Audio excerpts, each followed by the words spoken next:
sorry. Why are you saying sorry? I should say sorry. Sorry. Sorry. Why? I know we're trying our best naman, di ba? Yeah.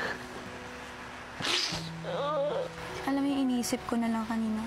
They don't mean anything bad sa votings nila. It's just 2 weeks ka pa lang dito. And siguro, other housemates are more open than us. Maybe binis lang nila dun. Maybe yung nasa isip nila is they really have to vote. Habang si AZ nagbahagi ng saloobin kay Kira. I might talk to Mika about how I feel. Like, I wanna talk to her about how I've been feeling. And about the things that I kind of said about her. I just want to be better.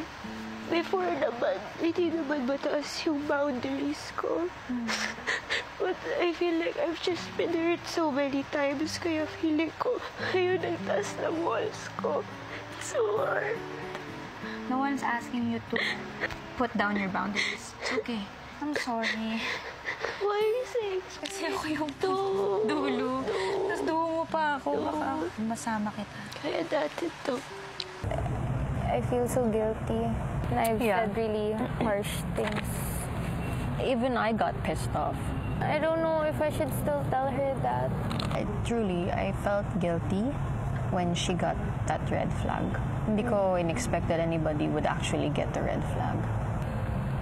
And I just felt bad dahil alam kong nakakontribute ako doon. Naawa ako sa kanya nung she got the red flag. Kasi if I got the red flag, I wouldn't know what to do. I wouldn't know how to react. I wanna start over with her, honestly. Yeah.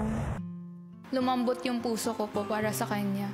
Na napa-overthink ako na masyado ba akong harsh sa pagsalita about sa kanya? Masyado bang harsh yung pag-iisip ko about sa kanya?